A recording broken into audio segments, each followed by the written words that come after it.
Ministri e Punëve të Brendshme Albana Koçiu deklaroi në kuvend se buxheti 2026-s parashikon një sërpërfitimesh për qytetarët dhe punonjësit e institucioneve publike. Ajo bëri të ditur se një nga projektet kryesore është vendosja e kamerave inteligjente të sigurisë në 20 qytetet më të mëdha të vendit, si dhe në pikat strategjike me interes të lartë. Koçiu njoftoi se efektivat e policisë së shtetit do të përfitojnë rritje page deri në 100.000 lekë. Kemi sot buxhetin më të lartë historik për Ministrinë e Punëve të Brendshme. Ky është një buxhet që na lejon të ngrem në një nivel të ri standardet e përgjithshme për qytetarët. Do të mbështesim fuqimisht teknologjinë, digitalizimin dhe automatizimin. Do të çojmë përpara projektin transformues të vendosjes së kamerave inteligjente të sigurisë në 20 qytetet më të mëdha të vendit, si dhe pikat strategjike, akset rrugore kryesore dhe shkollat. Monitorimi automatik jo vetëm do të zbardh, por dhe do të parandalojë në mënyrë jashtëzakonisht efikase të gjitha llojet e shkeljeve që lidhen me rendin, qetësinë, respektimin e rregullave, nga rregullat e qarkullimit tek rregullat e bashkëjetesës në komunitet. Qytetarin, ky buxhet e vendos atë në qendër të gjitha përpjekjeve për të rritur më tej sigurinë e përgjithshme në vend, patrullimin në komunitet, numrin e shërbimeve të ofruara 24/7 e veçanërisht nivelin e sigurisë në qarkullimin rrugor. Ndërsa për 12.432 punonjës të policisë së shtetit, për 1.491 punonjës të Gardës së Republikës, për 1.389 punonjës të shërbimit zjarfikës, për 181 punonjës të vetë Ministrisë së Punëve të Brendshme, si dhe të gjitha ata punonjës të institucioneve të varësisë, lajmi i mirë është rritja e pagave që ky buxhet parashikon.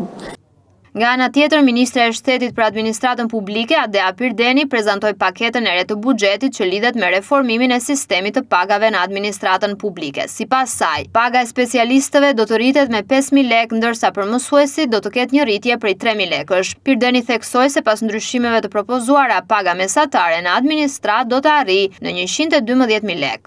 Ky vizion gjithashtu reflektohet në qasjen ndaj reformës në administratën publike si një nga elementet kyç të reformës drejt Bashkimit Evropian dhe gjithashtu reflekton dhe zotimin e kësaj magjorance për të garantuar kushte më të mira pune për administratën, po dhe gjithashtu një rritje të mirëqenies për të gjithë familjarët e atyre që kontribuojnë çdo ditë në administratën publike shqiptare.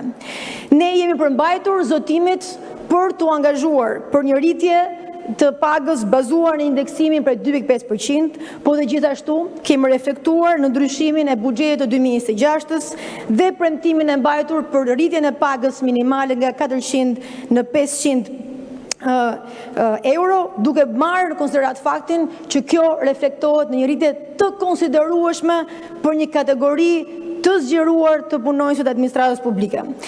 Ky zotim është reflektuar në aktualisht një rritje për rreth 10 miliard lekësh që vjen bashkërisht me angazhimet tona për rritjen e buxhetit në infrastrukturë, në energji, në arsim, në shëndetësi dhe në mbrojtje sociale paralelisht. Ministri i Shtetit për Pushtetin Vendor, Ervin Demo, deklaroi se në buxhetin e vitit të ardhshëm parashikohet një rritje e fondit për bashkitë e vendit, si dhe rritje të pagave për të punësuarit në këto institucione. Investimet, transfertat dhe reformat e orientuara drejt bashkive kanë peshën më të madhe historike. Fondi total për Pushtetin Vendor arrin në 1.2 miliard euro, ose 3.52% të prodhimit të brendshëm bruto. Transfertat më të mëdha në histori, arrin në një total për 47.3 miliard lekë. Transferta e pakushtëzuar është 27.8 miliard, më shumë se dyfishi nëse e krahasojmë me atë të vitit 2015. Kjo do të thotë më shumë autonomi dhe përgjegjësi reale për bashkitë. Transferta sektoriale shkojnë në 14 miliard lekë dhe këto garantojnë shërbime më të mira në arsim, mirëqenie sociale, infrastrukturë.